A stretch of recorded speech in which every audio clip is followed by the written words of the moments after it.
The show's not going out to dinner at 9 p.m. Come on, man. 9 p.m. We're flying to Miami. Hubs comes to the office. Hey, you want to go out to dinner tonight? Oh, yeah, that sounds great. Hang out with everybody. 9 p.m. What else? So what? Chance do we have, buddy? I might be there. Brew's 9 p.m. It's a great restaurant. It's a great restaurant. It's like legendary. Well, First things first, you meet and probably greet. see some players. Prime 112 tonight. Come by. Go. I got it. There it is. I didn't know. They should have let us know earlier. Locked in. 9? That means the food's not coming until 9:35. Are you one of those guys that goes to bed A normal person? 9 Yeah. a.m.? KW. 9 p.m. That's when you're going to bed? We were supposed to do the first things first meet and greet tomorrow during the game, but you're getting back here, so it's got to be tonight. Tonight, Prime 112. I won't be there. It's too You late. gotta come. You got to come. You got to come. It's a great play. We start with the Pacers winning again, 2-1 Indy. Halliburton a rebound shy of a triple-double, 22, 9, and 11. Mathurin played out of his mind, 27 points on 9 for 12 shooting. How surprising was Indy's upset? This was the most shocked I have felt watching a finals game since Game 5 Heat Mavs. Wow. And a team by 2011, coached, by the way, by... Really? Yeah, well, part of that's probably because I wasn't as shocked as everyone else by the Cavs comeback in 16, and there haven't been a lot of, like, jarring, shocking finals moments. You know what, I think 2016 for most people is the answer, but I, you know what I mean, held out hope that LeBron could pull that off. And it's not lost on me that Rick Carlisle was the coach of the team that shocked me then. Rick Carlisle was the coach of the team that shocked me last night.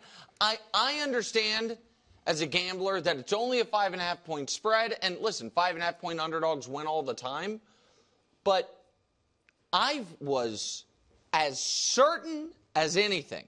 And if I had any money left over from my Vegas trip, I would have bet quite a bit of money on One good thing. the Thunder at least winning, if not covering. Even during the game or before the game? Even during the game, I was like, No, before the game. Okay.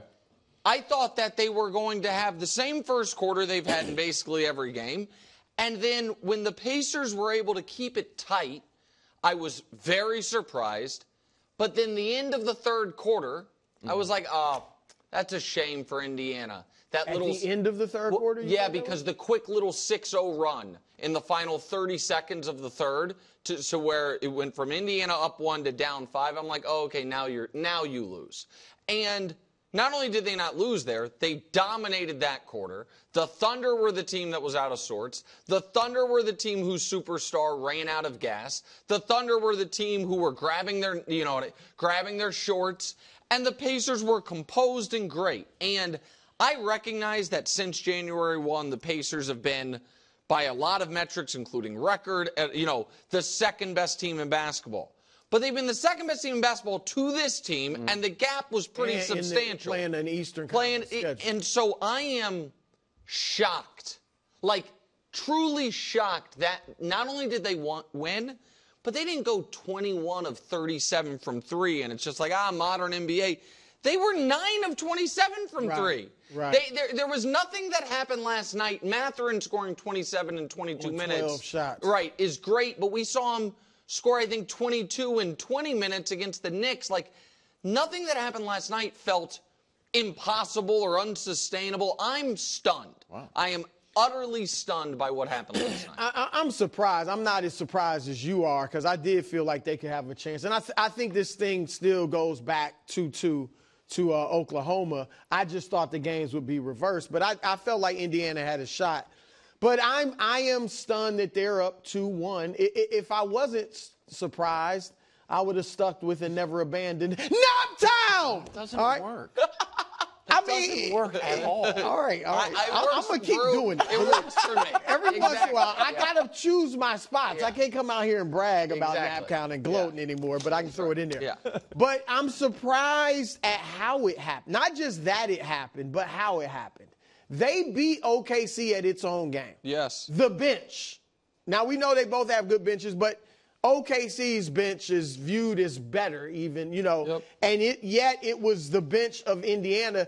Outscored them 49-18. And it wasn't just like Ben Mathurin and TJ McConnell were spectacular. Yeah. And they turned the game in the second quarter. You mentioned the first quarter. Second quarter is when the game turned for the Pacers. It looked like it was going to get away from them in the first quarter. And the bench comes in with Halliburton on the bench, and they turn everything around. They scored, I think, 40 points in that quarter. The bench scored more than half of those points. So the fact that their bench did it. Secondly, their defense. Yeah. OKC is supposed to be the one making Indiana frazzled. It was the reverse. OKC was the one turning the ball over. 19 turnovers yesterday. And Indiana turned those into points, 21 points, whereas OKC has not been able to do that this series. And last night they had 14 turnovers for Indiana, but that's not a ton. I mean, it's more than they usually average. And OKC still has not converted most of those into points. The other thing is, I know SGA didn't have his typical game. He had the 6 turnovers, which is bad. But scoring-wise, OKC's big 3 scored. He had 24. Jalen Williams had, 26? 26. Chet had 20. Chet was great, 20 and 10. And yet you still lost in a game, like Nick said, where Indiana didn't hit a bunch of threes. So the way it happened was also surprising. What didn't surprise me was that, and your statement surprised me. When they went into the fourth quarter down 4, I believe, 4 or 5, down 5. I felt like, uh-oh. Oh, you did? I felt like Indiana, because they're the fourth quarter kings. Mm-hmm.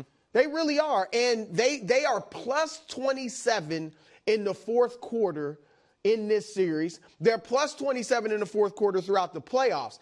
So I felt like when they were within striking distance heading into the fourth, and then when it was tied with like 9 minutes left, I was like, oh, because I just felt like Indiana was going to be the better team down the stretch, and they were. So I was not surprised by that. But, yeah, I am surprised they're up 2-1. So I pulled that same stat. Pacers outscored OKC 100-73 so far in these 3 games, plus 27. In the fourth quarter. In the fourth quarter. Do you think that is just a compliment to the Pacers that, like, oh, they're like the clutch kids or whatever you want to say? Or do you think OKC is running out of gas a little bit, or a combo? Well, yeah, all of the above. I don't care at all about the fourth quarter in Game 2, but it won them Games 1 and Game 3. You know what I mean? So even when you take out Game 2, they're still plus a bunch. They have been outscored cumulatively in every other quarter, and then they have won the fourth quarter. I am also, and again, man, all the respect in the world to Rick Carlisle for having the guts to be like, no, he's kind of treating these finals games like regular games as far as his rotation and his minutes, because he wants them to have the extra push. The fact that we are this deep into the postseason and Tyrese Halliburton still has not played 40 minutes in a regulation game is remarkable. Mm-hmm. Last night, what I felt, maybe it wasn't technically, but I felt a game the Pacers had to have, and they did go into the fourth quarter trailing. Halliburton still 36 minutes, 20 seconds in that game. And it's not like, well, they took him out with 5 minutes left. Because, well, no, there was no garbage time in this game because they were playing to the end. I think that is remarkable that they are able to do that, and that is one of the reasons they are fresh. I also think that no matter how well-conditioned you are, the Pacers' style is just mentally and physically exhausting. And you would think it wouldn't, and that was going into the series something I considered. OKC likes to run, too. In fact, their pace was faster over the course of the season than Indiana's. So I thought they would be fine with that. I did, too. But last night, credit to the broadcast for pointing it out. Like, Shai, who doesn't even ever seem to sweat, much less seem exhausted, was grabbing his shorts. There's a good clip on Twitter with 3 minutes left where 4 of the 5 Thunder have hands on the knees. And it was the Thunder, on the other hand, are the team who was this team that was like, they got 11 guys they trust. Last night, there was 7 that Dagenhalt felt comfortable playing. And I am stunned. And it's not because I didn't respect Indiana, but I am stunned that this is where we're at. Did you not respect anybody maybe on the show who said they were going to win by 7? Listen. Or being stunned. It's like if if I was like, it's going to be sunny tomorrow, and you're like, yeah, it's going to be sunny, and you were like, it's going to rain. It's going to rain like about 2 inches of rain, and the next day it rains 2 inches of rain. Like, I am stunned.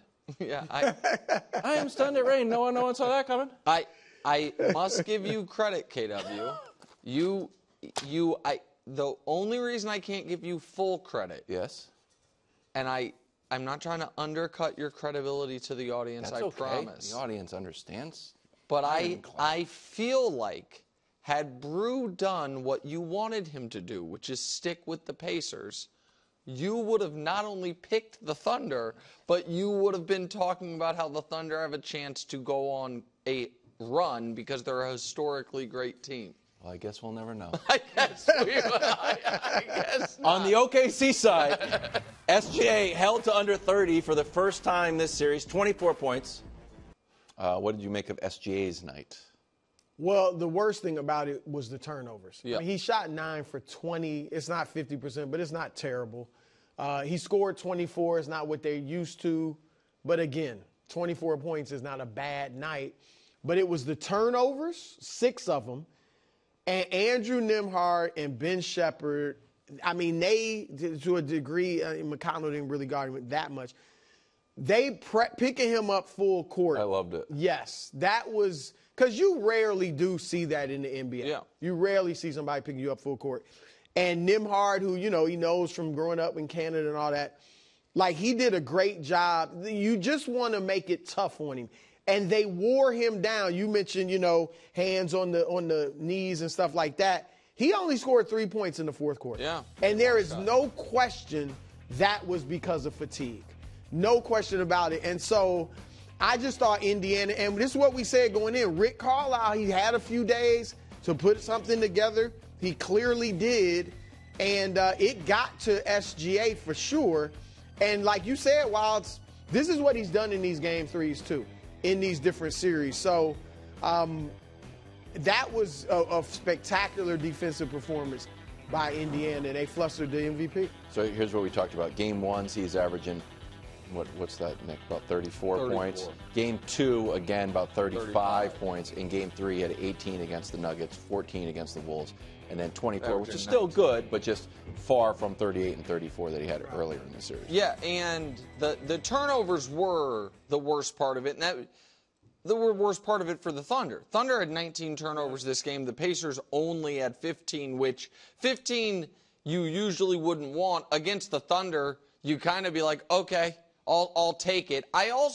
This is very rare in sports television, what I'm about to do. Wow. I would like to compliment, bro. I had COVID. I mean, you've done it before. I'm just saying. There's like history we were there. in boxes. I had COVID brain. It's not fair to bring that up.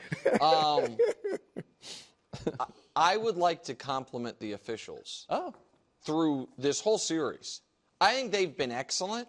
I think that this is an exceptionally difficult team to officiate, and I think they've done a good job. And it's not because it's like, oh, I'm complimenting them because they're letting them beat Shai the hell up. No, I think they're officiating him fairly, and I would like to compliment them on not making that a flagrant foul with 2.5 minutes left, because that was not a flagrant foul. I could see that going. It could have gone that way in today's NBA. But he had no ill intentions. And he tried I don't think he revved up like Richard Jefferson thought he did. But it was a hard foul. It was the type of foul that guys used to do 5 times a game. Nothing. Well, I don't mean 40 years ago. I'm just thinking about like 2018 Cleveland LeBron. You know what I mean? Where it's like he's gonna get an and one if I don't just put both arms on his shoulders. And the fact that it felt to me like tried to, after stopping the shot, break his fall a bit, because that could have been massive. I didn't feel he tried to break his fall, but I agree with you that I didn't think it was flagrant. And I thought the refs, they set a tone early. Like, they called some fouls early on OKC the first that 2 let minutes. you know this is not going to – you're not going to be able to just grab and bump them all game long. Yep. So, and both of them, when they called those 2 fouls in the first minute, I was surprised.